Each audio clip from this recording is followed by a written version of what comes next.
Voir ou pas voir, ça c'est... On voit bien que ce qu'on connaît déjà, disons-le simplement. Pour tout le monde, c'est pareil. Pour l'anthropologue, pour l'ethnologue, pour l'archéologue, c'est pareil. Alors l'archéologue, il a la difficulté d'avoir une truelle à la main et du sédiment, et puis il gratte. Et il découvre les objets millimètre par millimètre, à moins qu'ils s'effondrent et qu'ils sortent, comme dans le magnifique film Roma, où les constructeurs du métro de Rome découvrent des catacombes, avec dans les catacombes et des trésors antiques, des magnifiques fresques. Et au fur et à mesure que l'air rentre, les fresques disparaissent. C'est une scène magnifique du film de Fellini dans Roma. Et l'archéologie, c'est ça. Alors un peu moins en accéléré, mais souvent on découvre, on détruit en découvrant. C'est un des paradoxes de l'archéologie. Donc l'archéologie est toujours à réfléchir à ces méthodes de description et d'optimisation de ce qui est en train de se passer. Et ça, c'est quelque chose qui m'a passionné depuis le début. Je ne vous ai pas parlé de ça, mais j'ai eu une carrière d'anthropologue biologiste aussi,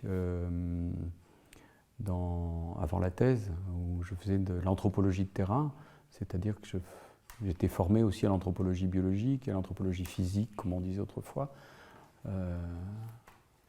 Et donc j'intervenais sur les sépultures et sur les fouilles à déterminer les ossements et à faire de l'archéologie funéraire. Et là on est face à des univers souvent, parfois très fragiles, donc il faut les découvrir petit à petit et surtout essayer de ne pas trop se tromper sur ce qu'on découvre. Donc on change d'instrument, on passe du tractopelle au petit pinceau en utilisant toutes sortes d'autres outils.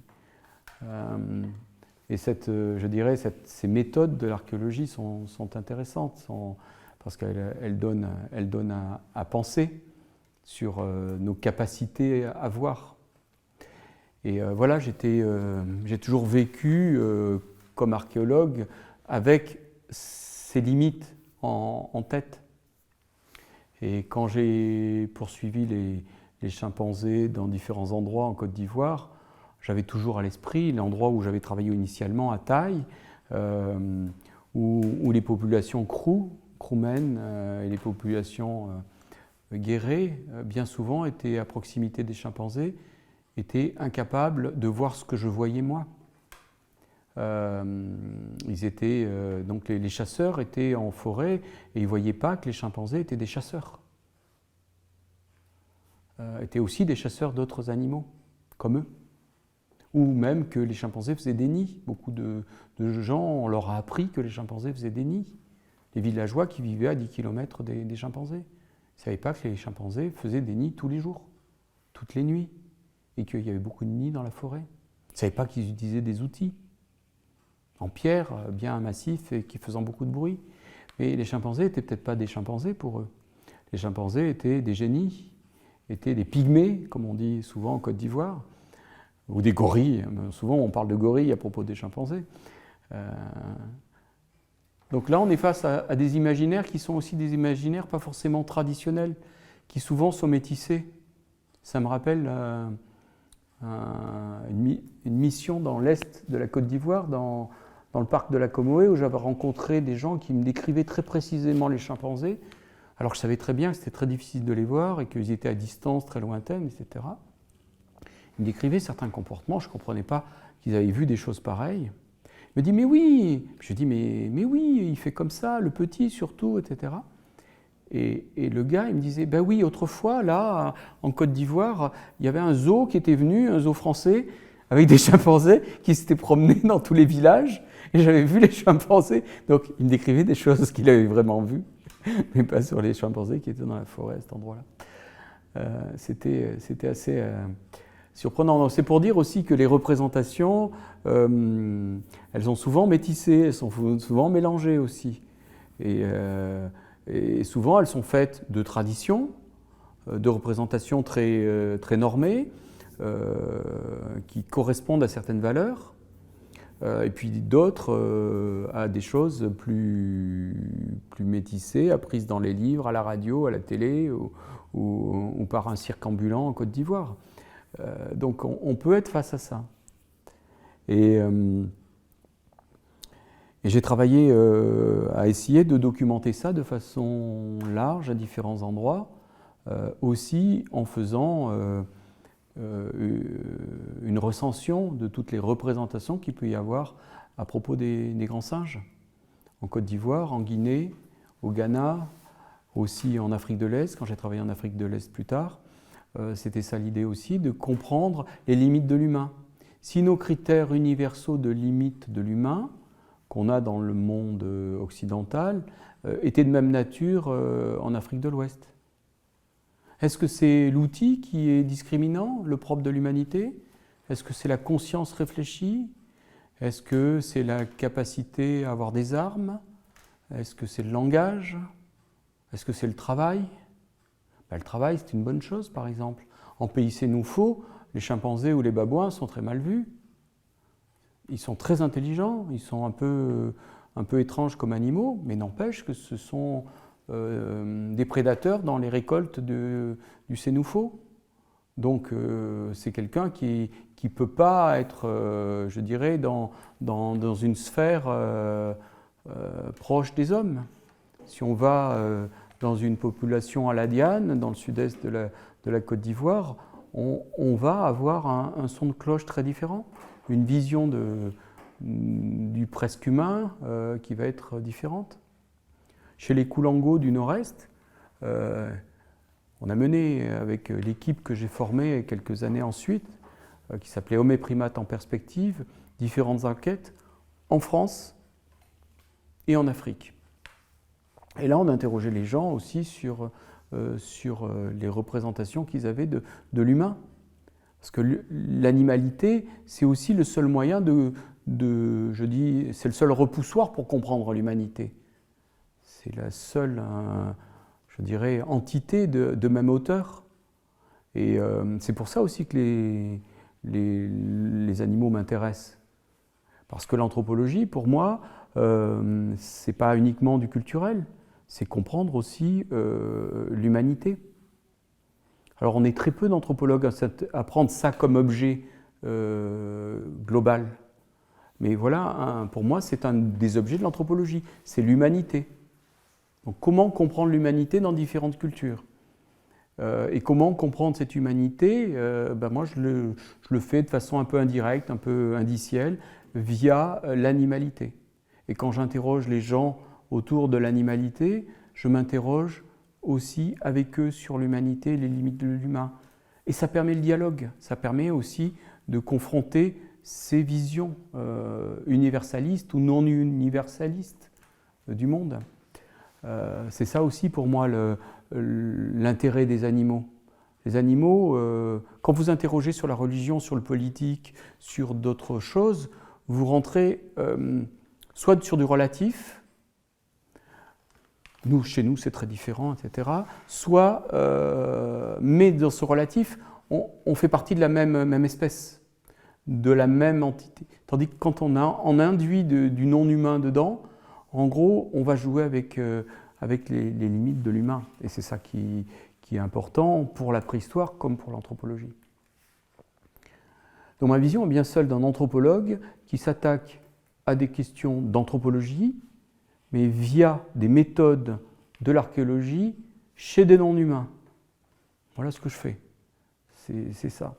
Et quand je me retrouve au fin fond d'une forêt de Côte d'Ivoire, au Mont Niéniokwe, en 1999, face à des chimpanzés que je vois pour la première fois, qui sont habitués à la présence humaine parce que à cet endroit-là un collègue allemand, Gerhard Radl, avec un gros projet du GTZ et puis de l'UNESCO, tente de développer de l'écotourisme.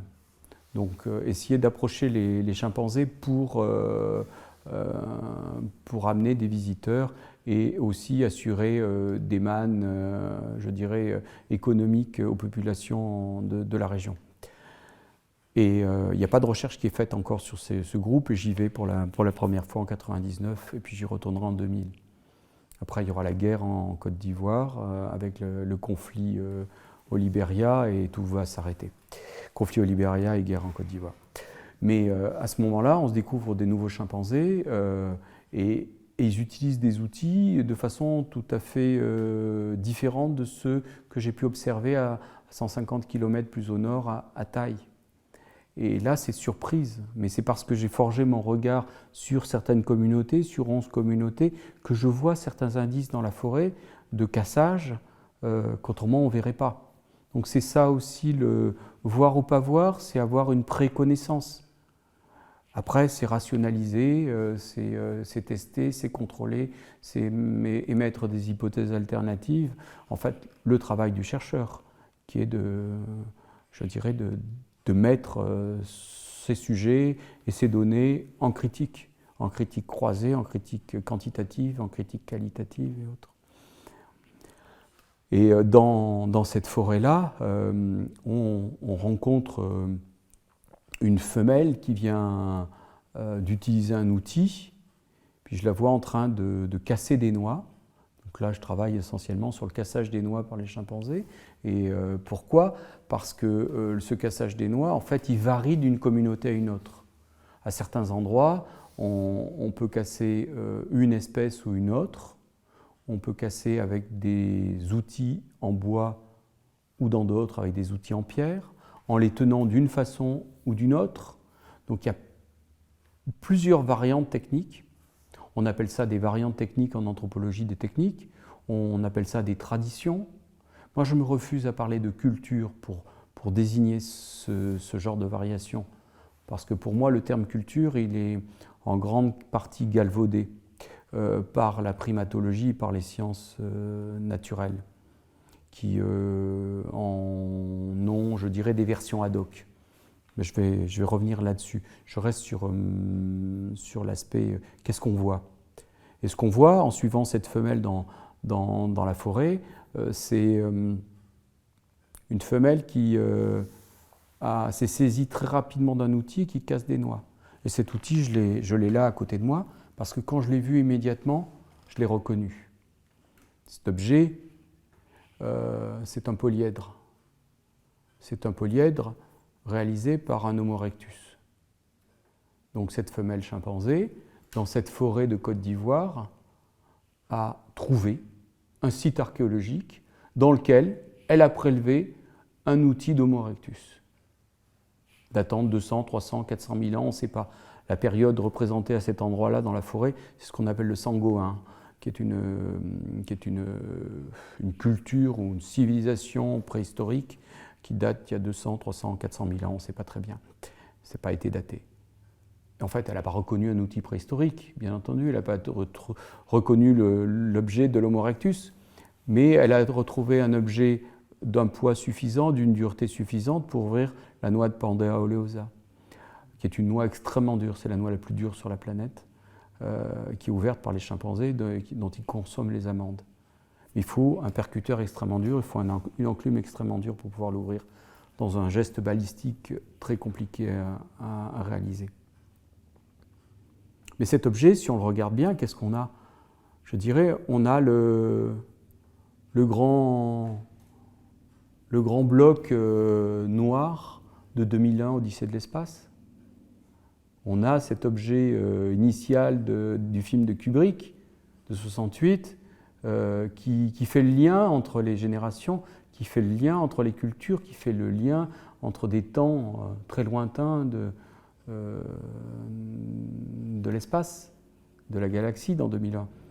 Donc on passe des hommes préhistoriques de 2001 qui inventent une arme et qui fracasse la tête de son adversaire, et puis le morceau s'en tourne et s'envole et puis se transforme. On se retrouve au milieu du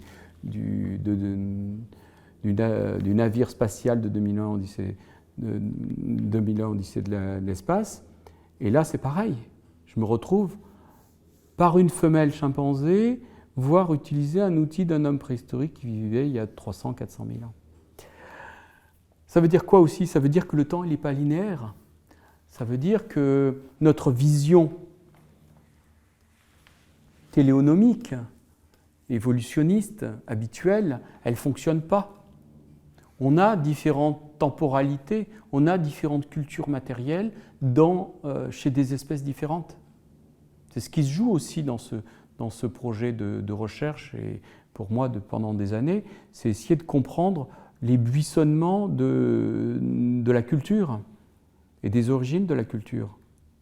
Elles ne sont pas monophylétiques, elles sont polyphylétiques. Il y a plusieurs embranchements, il y a plusieurs évolutions en parallèle, et il ne faut pas oublier, il ne faut jamais oublier qu'il y a 2 millions d'années ou 3 millions d'années, on avait plusieurs espèces d'hominidés qui vivaient de façon parallèle.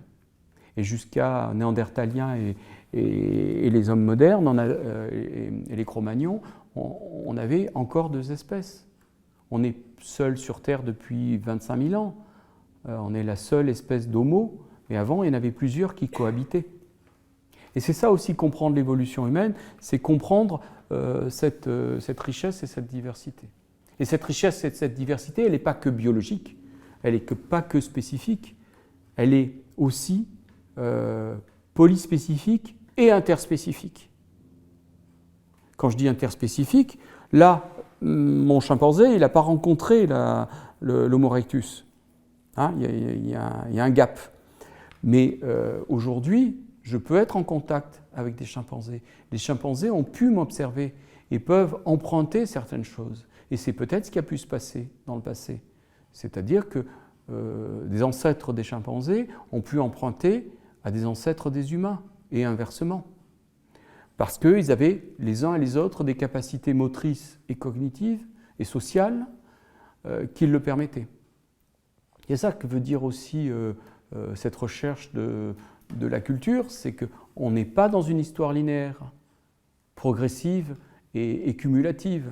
Ça, le ratchet effect qui sont dans les modèles des sociobiologistes et des biologistes qui pensent l'évolution de façon cumulative et compliquée, non, c'est des aberrations, c'est des schématismes.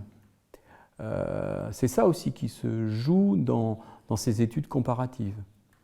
Et la richesse, je dirais, du réel, elle est bien plus grande que celle des modèles. Et là, ma découverte, ma reconnaissance de cette chose-là, au milieu de la forêt, par hasard, ça m'en dit plus sur la complexité des phénomènes en jeu.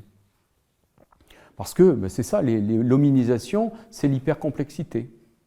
C'est du biologique, c'est du linguistique, c'est du cognitif, c'est du social, c'est de l'émotionnel. Et la préhistoire, parce qu'elle travaille sur des choses matérielles, est limitée. C'est limité. Et parce qu'elle était empirico-inductive, c'est empêché, enfin je parle de la francophone, c'est empêché de rentrer toutes ces choses-là dedans. Mais qui ne dit pas que les facteurs émotionnels sont plus importants dans l'histoire humaine que les facteurs rationnels, par exemple. Et on met toujours la rationalité en avant. C'est peut-être pas elle qui drive en grande partie les choix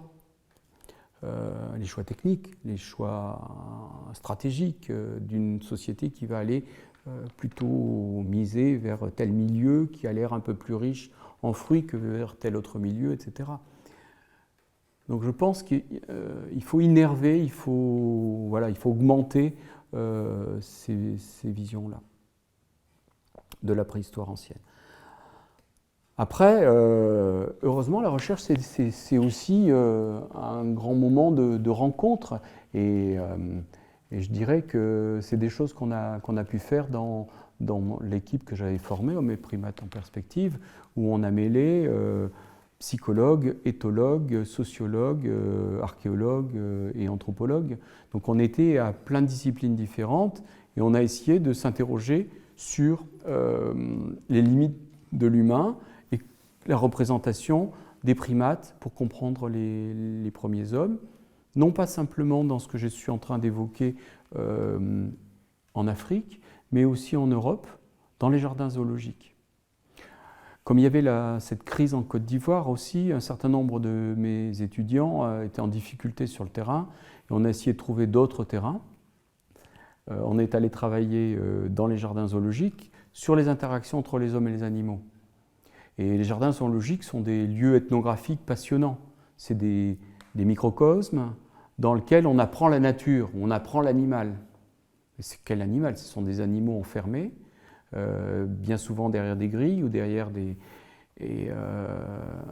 qui sont des lieux aussi où les petits urbains, les petits civilisés des grandes villes vont apprendre une certaine vision de l'animal et qui est une vision par espèce bien catégorisée et donc pour nous, notamment avec Véronique Servet, qui était ma collègue éthologue et psychologue, ce qui nous intéressait, c'était d'avoir aussi les réactions des personnes face aux animaux et les réactions des animaux face aux personnes. C'est-à-dire que là, on jouait un double jeu. Moi, je me mettais derrière les animaux, je regardais comment ils réagissaient quand ils étaient en contact avec les visiteurs. Et elle était derrière les visiteurs avec la caméra postée sur un pied, et elle a enregistré ce que les gens disaient et comment ils réagissaient face aux animaux. Et on s'est rendu compte que toutes nos hiérarchies, du plus complexe au plus simple, du grand singe qui serait plus proche de nous et du petit singe qui serait bien plus loin, en fait étaient remises en question. Et les études de Véronique et ses enregistrements montraient que les gens attribuaient plus de capacités intellectuelles, cognitives aux petits singes qu'aux grands singes qui nous ressemblent beaucoup. Donc on était face à quelque chose de tout à fait inattendu sur les représentations des visiteurs par rapport aux animaux. Et moi je regardais les réactions des animaux et comment ils s'exprimaient et ils tentaient d'interagir avec les visiteurs. Et pour travailler de façon comparative là-dessus, en fait, on faisait jouer différentes variables qui étaient des variables de dispositif. C'est-à-dire la distance à l'animal, est-ce qu'il y avait une vitre, est-ce qu'il y avait une barrière, est-ce qu'il y avait des grilles, est-ce qu'il y avait une fosse. Donc la distance, le dispositif, disons, parce qu'une note de mes collègues sociologues, Suzanne de Chevenier, elle, dans la presse qu'elle avait étudiée, la presse populaire et la presse scientifique populaire, elle avait remarqué qu'il y avait des symétrisations ou des asymétrisations des représentations de l'humain et de l'animal, et des singes en particulier. Et que dans les journaux populaires, on était plus proche des animaux sur les questions d'empathie, sur des questions d'émotion, et que dans des revues savantes, c'était les facteurs cognitifs qui apparaissaient supérieurs. Donc on avait joué sur la symétrie de dispositifs dans la presse, et la symétrie de dispositifs dans l'espace, dans les jardins zoologiques, pour avoir une base de comparaison à la fois des animaux, des hommes et de la population française à propos je dirais, des limites de l'humain, là encore, via les grands singes et les singes en général.